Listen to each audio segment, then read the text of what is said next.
এইভাবে প্রশ্ন না করে আগে বিভিন্ন মিডিয়াগুলো যে এটাকে কাভারেজ দিচ্ছে, একই সাথে বিভিন্ন জায়গায় যে ঝটিকা মিছিল হচ্ছে এবং তার ফিরে আসার যে কার্যক্রমগুলো সেগুলো আপনারা অবজার্ভ করছেন। কে ফিরে আসার কার্যক্রম? আমরা তো তাকে ফেরত চাই, আইনিভাবে চাই। পররাষ্ট্র মন্ত্রণালয়ের মাধ্যমে আমরা অনুরোধ করেছি, এক্সট্রাডিশন চুক্তি অনুসারে অনুরোধ করেছি, আমরা শেখ হাসিনাকে ফেরত চাই এবং আমরা চাই তিনি মামলা ফেস করুক। তো এখন যদি কেবল আসতে চাই, আমরা তো তাকে চাচ্ছি ফেরত। আমরা এখন মধ্যযুগে নাই, আমরা আধুনিক যুগে।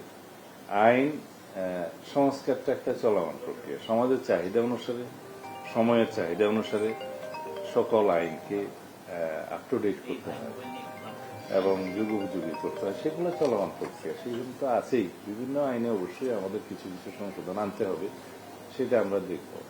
আবার কিছু কিছু ক্ষেত্রে এটাও চিন্তা করতে হয় যে খুব সংক্ষিপ্ত বিচারের মাধ্যমে আবার অবিচার করা হচ্ছে কিনা, বা এমন কিছু হয় যে আমরা খুব কঠোরতম আইন প্রণয়ন করলাম, প্রয়োগের ক্ষেত্রে সেটা আবার মিসইউজ হচ্ছে কিনা, অপব্যবহার হচ্ছে কিনা, এগুলো সবগুলো লক্ষ্য রাখতে হয়।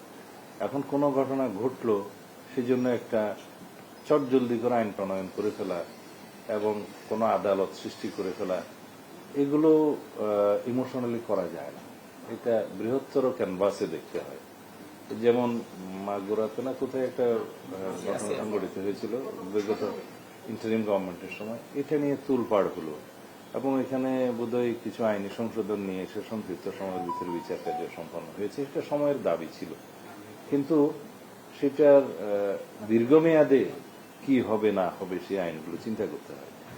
শিশু ধর্ষণের ক্ষেত্রে আদালত প্রতিষ্ঠা করা হলো, একটা ট্রাইব্যুনাল করা হলো। দেখা গেল সেই একই এখতিয়ার নারী ও শিশু আদালতে দেওয়ার মতো বিধান করা যায়, আদালতের সংখ্যা বৃদ্ধি না করেও। কারণ এখানে রেভিনিউ এক্সপেন্ডিচারের বিষয় আছে, আদালত সেট আপের করার বিষয় আছে, জনবলের বিষয় আছে। তখন দেখা যাবে যে 64 ডিস্ট্রিক্টে আদালত আমরা করলাম, ট্রাইব্যুনাল করলাম, দেখা যাবে মামলার সংখ্যা কোথাও 2টা, কোথাও 10টা, কোথাও নাই। এগুলো সব বিবেচনায় নিয়ে যেভাবে মানে জন নিরাপত্তা নিশ্চিত করা এবং বিচার নিশ্চিত করা সম্ভব, সেভাবে এগুলো আবার করা যায়। কিন্তু ওই সাময়িক সময়ের জন্য জনগণের যে ক্ষোভ, সেটাকে মেটানোর জন্য যদি আমরা সব বিষয়ে দ্রুততম আইন প্রণয়ন করি বা আদালত সৃষ্টি করি, সেই বিষয়টা আমার মনে হয় সকল ক্ষেত্রে সঠিক নয়। বলেছেন যে রামেশা এই হত্যা মামলা সংক্ষিপ্ত সময়ে তদন্ত করে অভিযোগ দায়ের করতে, আপনি কি কোনো নির্দিষ্ট টাইম বলবেন যে এই না, আমার কাছে আজকে পুলিশ ডিপার্টমেন্ট থেকে যে কাগজটা দিয়েছে তাতে আমি 164 এর যে ভাষাটা দেখেছি, 164 স্টেটমেন্টে, তাতে করে মূল আসামি তার যে সহযোগী আসামি তার স্ত্রীকে সহ এখানে যে স্টেটমেন্টটা দিয়েছে, তাতে করে on the basis of this 164 statement এবং আরো সংক্ষিপ্ত তদন্ত যেটা করতে হয় করে চার্জশিট দাখিল করাটা খুব বেশি দিন লাগবে না।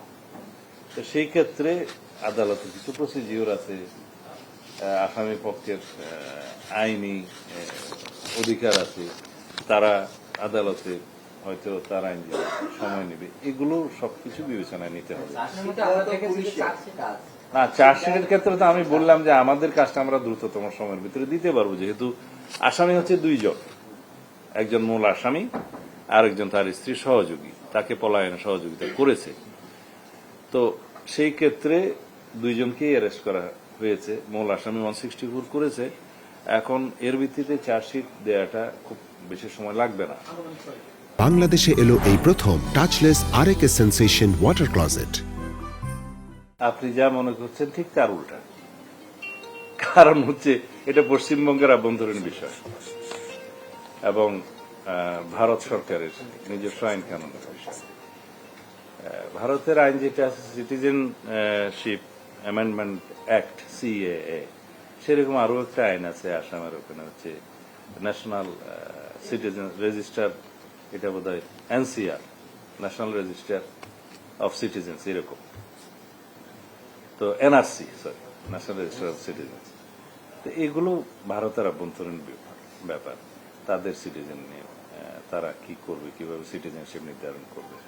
কারণ পশ্চিমবঙ্গের নির্বাচন হয়েছে, তাদের হতে নির্বাচনের প্রতিশ্রুতি অনুযায়ী বা তাদের নীতি অনুযায়ী তারা কি বলবে সেটা তাদের সম্পূর্ণ নিজস্ব ব্যাপার।